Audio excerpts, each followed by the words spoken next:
Welcome to my channel. I am Ben, the business analyst expert. In this video, we'll be covering the basic concept of business analysis. If you're looking to become a business analyst, this will be a good place to start. For more hands-on experience with real-life scenarios, I would recommend you visit sfbatraining.com. With that being said, in this course, we're going to cover the following concepts. The role and importance of business analyst. What is business analyst? What are the business analyst phases? What is the role of business analyst? What are the business analysis techniques? Then we're going to cover the software development methodologies, Waterfall Model Agile, the types of requirements, business requirements, user requirements, system requirements, the requirement gathering techniques such as interviews, document analysis, brainstorming, requirements workshop, joint application development, prototyping, storyboards, the different diagrams created by the business analyst, use case diagram, state chart diagram, activity diagram, sequence diagrams, collaboration diagram, the different documents created by business analyst, business requirements documents, BRD, use case document, text case document. These are pretty much what we'll be covering in this course. So, what is business analysis? Business analysis refers to the process of firstly identifying the needs of the business and then developing and implementing the solutions to meet them. Business analysis is taking the big picture and breaking it into smaller parts, making it easier to ensure that company resources are being utilized in the most efficient manner. Business analysis focuses on goals. It can be implemented to both set goals and to achieve them. These goals will cover strategic business practices encompassing IT, business processes, corporate policies, structure, and trading strategies across the entire enterprise.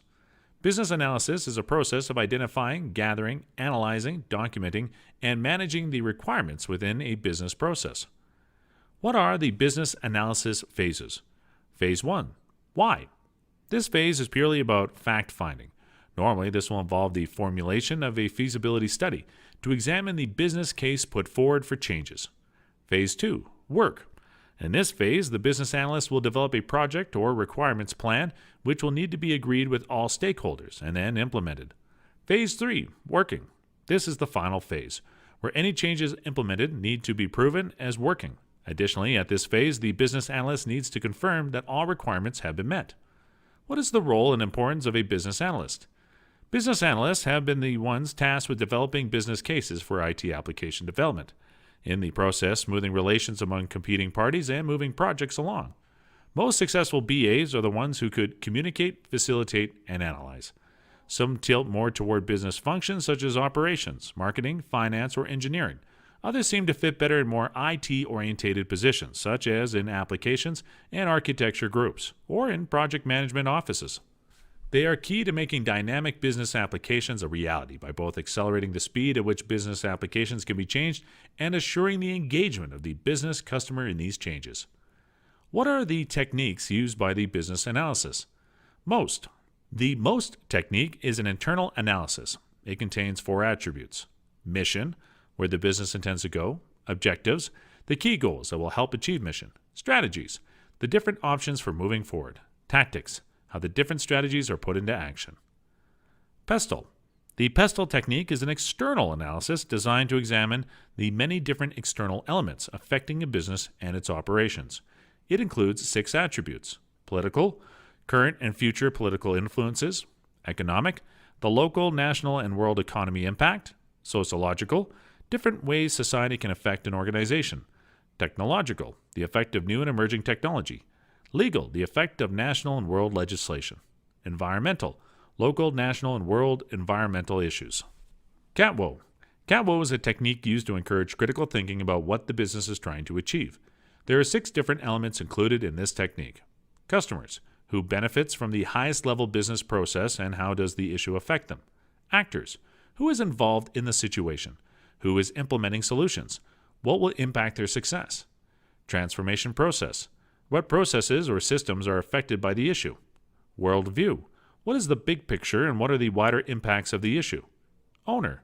Who owns the process or situations being investigated and what is their role in the solution? Environmental constraints. What are the limitations that will impact the solution and its success? SWOT. SWOT analysis is used to give a more complete overview of both internal and external factors affecting a business.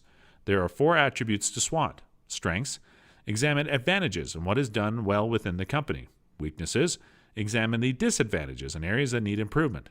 Opportunities: examine opportunities for improvement in all areas, including market share. Threats: examine the obstacles the business faces in accomplishing their goals. SWOT analysis provides information helpful in matching the firm's resources and capabilities to the competitive environment in which it operates.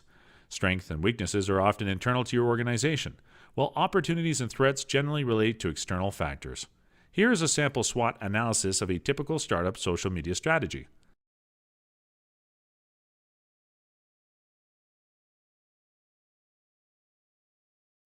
Now let's talk about the most popular software development methodologies, Waterfall and Agile. Waterfall model. The model develops systematically from one phase to another in a downward fashion, like a waterfall. It has been structured on multiple phases to help out the software construction companies to develop an organized system of construction. Once final point is reached, you cannot turn back, similar to the water in a waterfall. Here is a graphical representation of the waterfall model.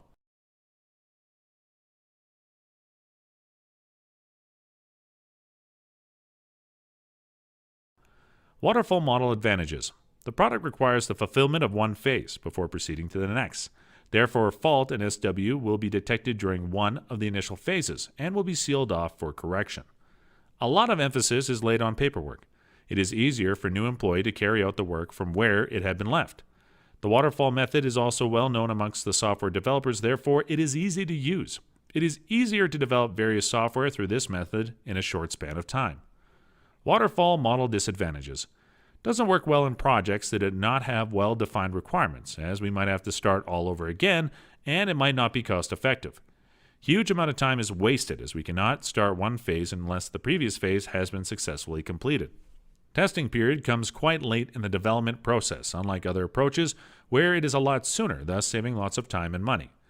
It takes a lot of effort and time to do documentation, which is why it is not suitable for smaller projects. Another software development methodology is Agile. Agile software development is a style of software development that emphasizes customer satisfaction through continuous delivery of functional software. Agile is iterative. Entire application is distributed in incremental units called an iteration. Development time of each iteration is small, a couple of weeks, fixed and strictly adhered to. Every iteration is a mini increment of the functionality and is built on top of previous iteration. Active customer involvement. There's a lot of client involvement and face-to-face interaction. Every iteration is tested and approved by client. The feedback obtained is implemented in subsequent iterations, thus minimizing risk and ensuring higher client satisfaction. Agile is feature-driven. More emphasis is on providing the required features in the application. 80-20 principle is applied to decide the 20% features which would be used 80% of the time. Priority-based delivery. Features are prioritized depending on customer need, development risk, etc. High-priority features are developed first. After every iteration, the project prioritizes are re-evaluated. Agile is people-centric. More emphasis is on using the adequately skilled people to do the development than on following the processes.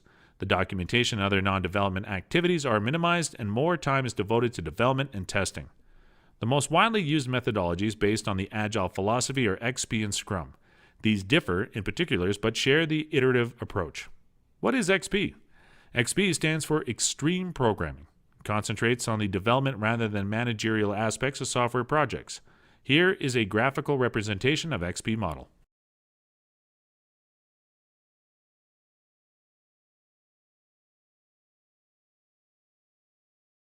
XP rules. Integrate often. Development teams must integrate changes into the development baseline at least once a day. This concept is also called continuous integration. Project velocity.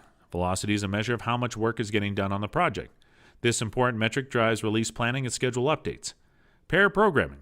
All code for a production release is created by 2 people working together at a single computer. XP proposes that 2 codes working together will satisfy user stories at the same rate as 2 coders working alone, but with much higher quality. User story. A user story describes problems to be solved by the system being built. These stories must be written by the user and should be about 3 sentences long. User stories do not describe a solution. use technical language, or contain traditional requirements speak, such as shall statements. Instead, a sample user story must go like this. Search for customers. The user tells the application to search for customers. The application asks the user to specify which customers. After the user specifies the search criteria, the application returns a list of customers meeting those criteria. What is Scrum? Scrum methodology includes both managerial and development processes. Scrum management. After the team completes the project scope and high-level designs, it divides the development process into a series of short iterations called sprints. Before each sprint, the team members identify the backlog items for the sprint.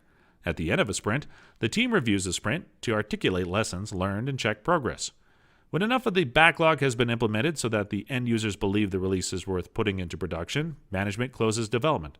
The team then performs integration testing, training, and documentation as necessary for product release. Scrum development. Before each sprint begins, the team plans the sprint, identifying the backlog items and assigning teams to these items. Teams develop, wrap, review, and adjust each of the backlog items. During development, the team determines the changes necessary to implement a backlog item. The team then writes the code, tests it, and documents the changes. During wrap, the team creates the executable necessary to demonstrate the changes. In review, the team demonstrates the new features, adds new backlog items, and assesses risk. Finally, the team consolidates data from the review to update the changes as necessary. Here is a graphical representation of Agile Scrum model.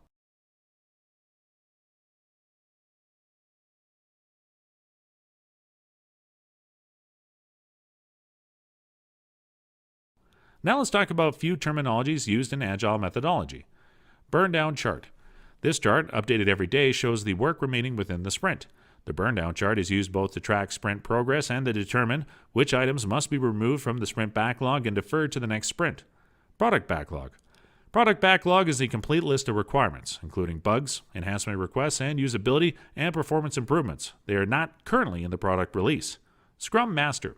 The Scrum Master is the person responsible for managing the Scrum project. Sometimes it refers to a person who has become certified as a Scrum Master by taking Scrum Master training. Sprint backlog. Sprint backlog is the list of backlog items assigned to a sprint, but not yet completed. In common practice, no sprint backlog item should take more than 2 days to complete. The sprint backlog helps the team predict the level of effort required to complete a sprint. What are the different types of requirements? We have 3 types of requirements: business requirements, user requirements, and system requirements. And system requirements include functional and non-functional requirements.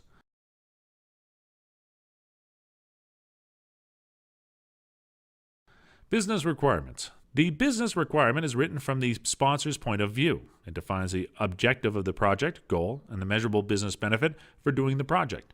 The following sentence format is used to represent the business requirement and helps to increase consistency across project definitions.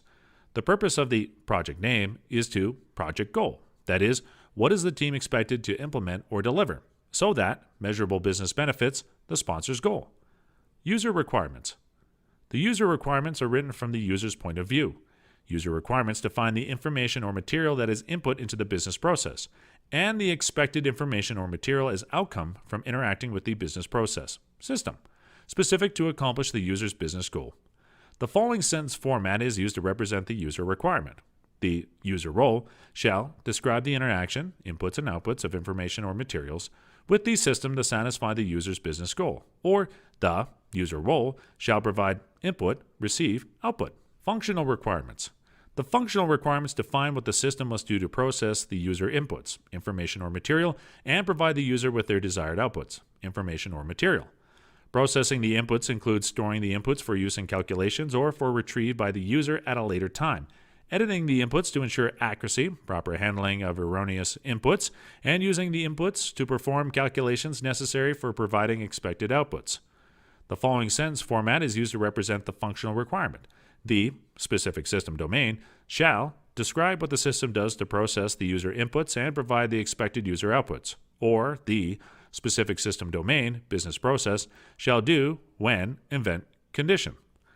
Non-functional requirements. The non-functional requirements define the attributes of the user in the system environment.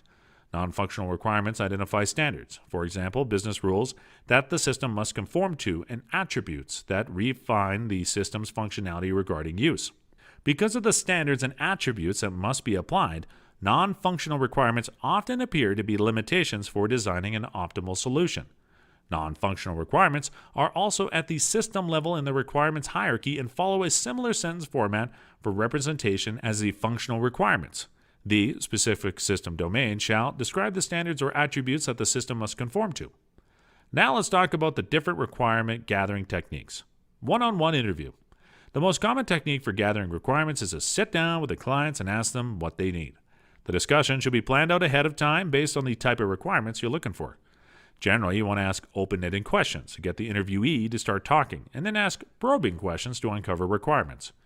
Group interviews. Group interviews are similar to the one-on-one interview, except that more than one person is being interviewed, usually 2 to 4. These interviews work well when everyone is at the same level or has the same role. Group interviews require more preparation and more formality to get the information you want from all the participants.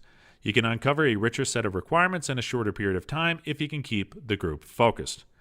Document analysis. All effective requirements elicitation involves some level of document analysis such as business plans, market studies, contracts, requests for proposals, statements of work, existing guidelines, analysis of existing systems, and procedures.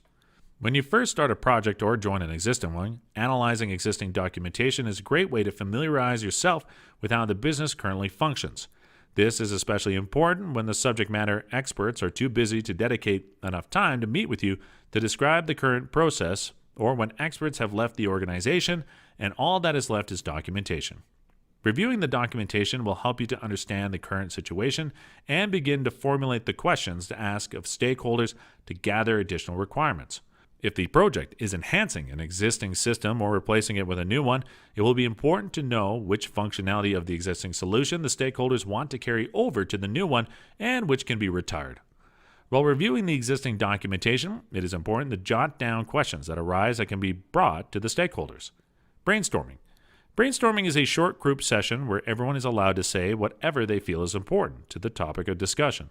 After that, a facilitator leads the group in organizing and prioritizing the results. The following basic rules for brainstorming ensures better results. Start out by clearly stating the objective of the brainstorming session. Generate as many ideas as possible. Let your imagination soar.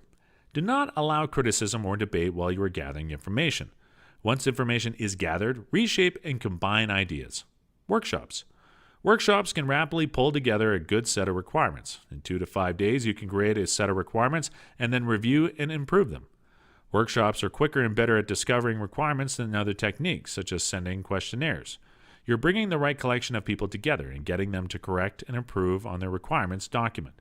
A workshop is inherently expensive because of the number of people involved, but it saves a large amount of time. If you can define the product right the first time and cut 3 months off the requirements gathering, the savings could be enormous.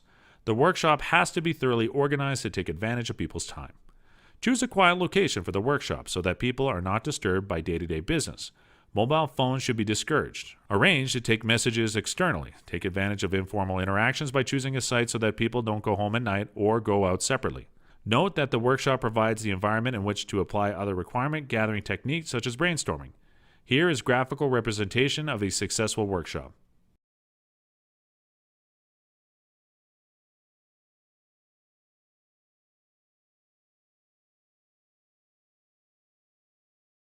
JAD session.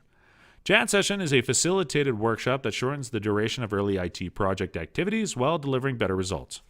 Encourages out-of-box thinking. Creates consensus among stakeholders. Reduces required rework. Increases common understanding of results. The core component of JAD is a structured facilitated workshop that focuses on creating specified deliverables based on the group's input. Now let's talk about 2 types of JAD sessions, interactive and electronic. Interactive JAD session. iJAD adds a top-notch session analyst who creates the deliverables visible to all participants during the session. Since the final deliverable is created and critiqued immediately by all project stakeholders, iJAD delivers the final result even faster than a conventional JAD, and with higher quality. Uninterrupted 2 to 10 working session. Input of each participant is captured in real time, involving results visible using LCD projector. Interim deliverables distributed on paper. Find deliverable reviewed immediately by all participants. Electronic JAD session, eJAD, uses current collaboration technology from simple email to advanced web application sharing to reduce the time needed to execute critical business analysis activities. Getting all stakeholders together via the internet is the next best thing to being there. and it saves travel costs, time, and associated risks. Interruptible 2 to 8 hour audience-specific work segments. Evolving results visible in shared application. Interim deliverables distributed electronically. Better access to information at your workspace. Lower overall session costs. Phases of a JAD session. 1. Pre-session planning. Evaluate the project. Create preliminary agenda.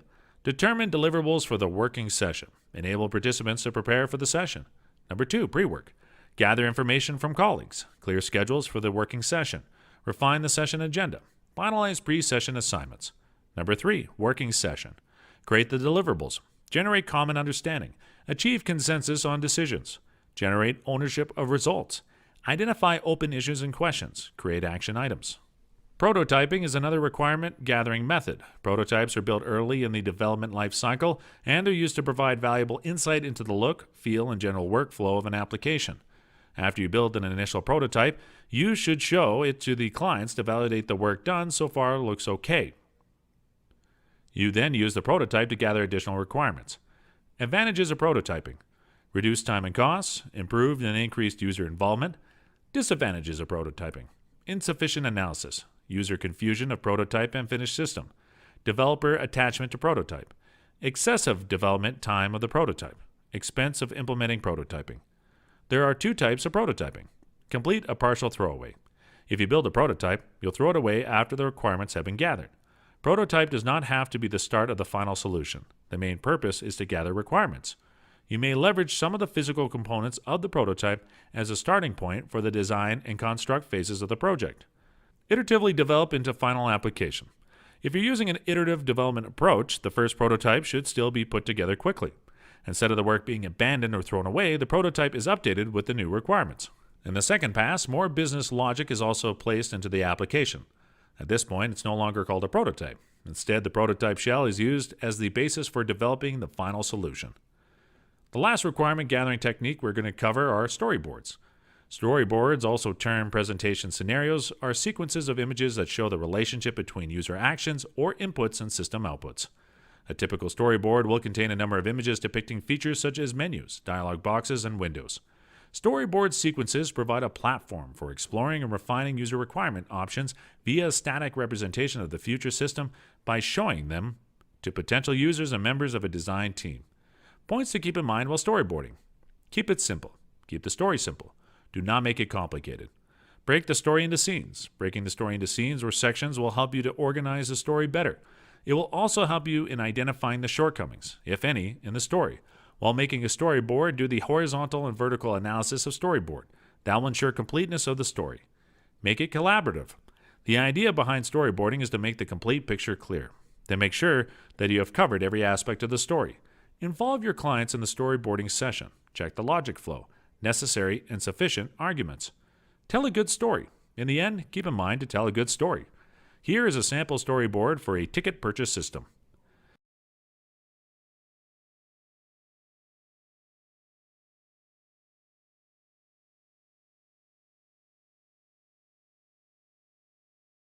There are a few types of diagrams created by the business analyst. Use case diagram. A use case diagram is used to describe the behavior of the target system from an external point of view. Here are the components of a use case diagram. Actor.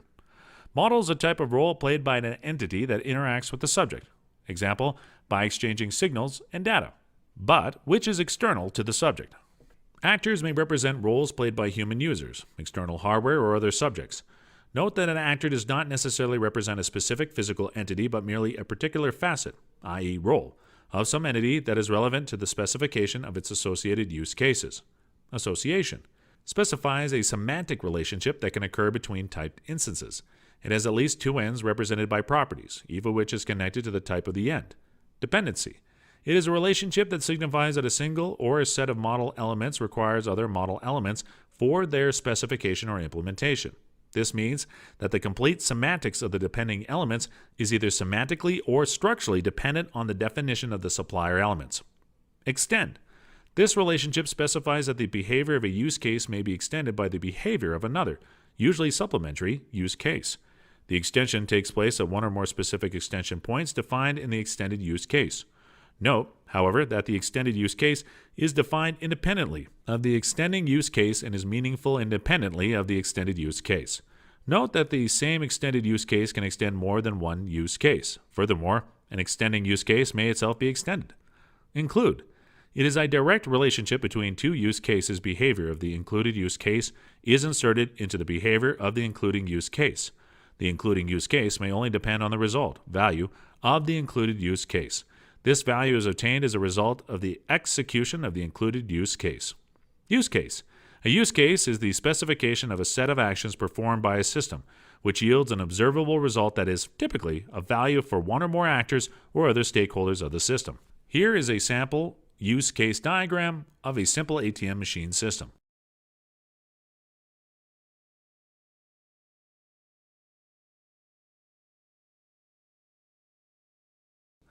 Another type of diagram created by the BA is the state chart diagram. A state chart diagram describes different states of a component in a system. States are defined as a condition in which an object exists and it changes when some event is triggered. So the most important purpose of the state chart diagram is to model lifetime of an object from creation to termination. The following is an example of a state chart diagram where the state of order object is analyzed. Here is a sample state chart diagram.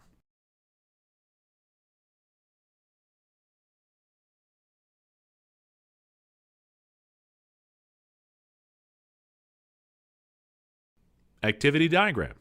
Activity diagram is a special kind of state chart diagram. Activity diagram is basically a flow chart to represent the flow from one activity to another activity. The activity can be described as an operation of the system. Activity diagrams are not only used for visualizing dynamic nature of a system, but they also use to construct the executable system by using forward and reverse engineering techniques. It does not show any message flow from one activity to another. The diagram is used to model the activities which are nothing but business requirements. So the diagram has more impact on business understanding rather implementation details. Here's a sample activity diagram for email connection.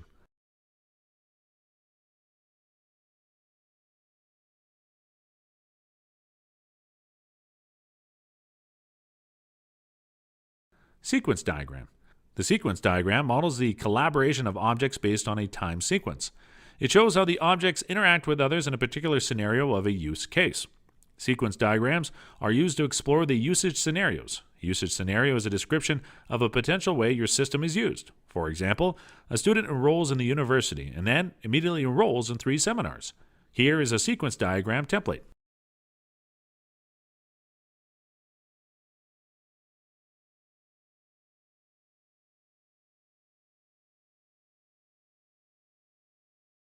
Collaboration diagram.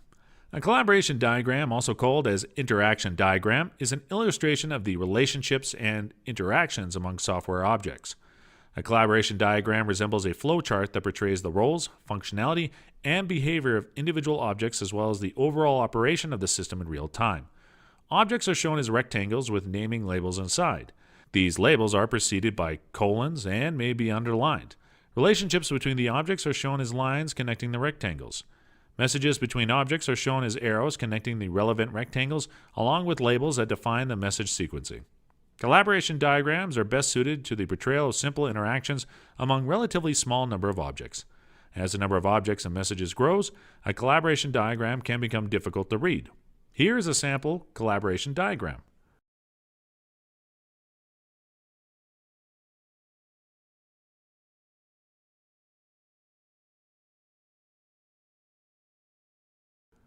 Now let's talk about all the documents created by Business Analyst. Business Requirements Document, BRD. When creating a requirements document, it is important to remove the passions, biases, and personal professional agendas of individuals. The object is to provide a clear, complete, and concise definition of requirements which forms the business agreement as defined in the project charter for sign-off by the project sponsor, the basis for all subsequent system analysis, design, and development work, the foundation for user acceptance testing and sign-off of the completed project. The requirement document should be written using easily understood business terminology. It should include structured tables and/or graphical models to illustrate key points such as transformational processes, system states and change between them, relationships between data elements, process and logic flow, object classes and the relationships between them, Requirements should be written hierarchically with a high-level requirements providing summary information, grouping the requirements into the overall structure. Detailed requirements that decompose high-level requirements, clearing up ambiguity and providing specific examples. Written so that if the requirements are satisfied, you will satisfy the user's needs. Prioritization of the requirements is critical. Prioritizing requirements can be done through the use of verbs that have explicitly defined meanings, such as shall or must, mandatory fulfillment for the project to be deemed a success. Will, similar to shall or must, but generally refers to activity in the real world versus internal system functionality. Should, a clear benefit-risk association, but not mandatory. May, a nice-to-have item with low or no quantifiable benefit, risk association. Here is a sample table content of a BRD.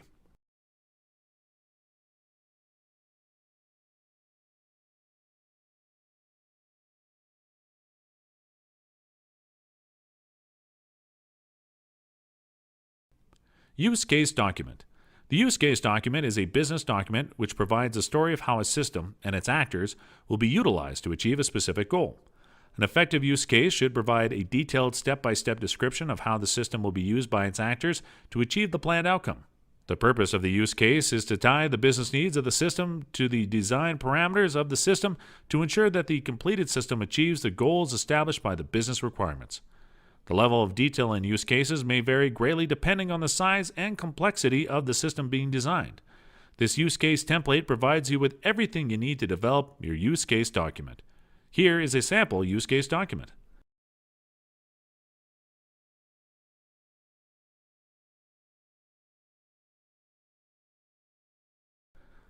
Test case document. A test case is a set of test inputs, execution conditions, and expected results developed for a particular objective, such as to exercise a particular program path or to verify compliance with a specific requirement. Some test deliverables are provided before a testing phase, some are provided during the testing phase, and some after the testing cycles is over. A test plan is a document describing the scope, approach, objectives, resources, and schedule of a software testing effort. It identifies the item to be tested, items not to be tested, who will do the testing, the test approach followed, what will be the pass-fail criteria, training needs for the team, the testing schedule, etc. This concludes our tutorial. Visit sfbatraining.com if you're looking to become a business analyst expert. Please subscribe to my channel if you have not done it yet, and don't forget to click the notification button. I hope you guys learned and enjoyed this video. Thank you, and have a great day.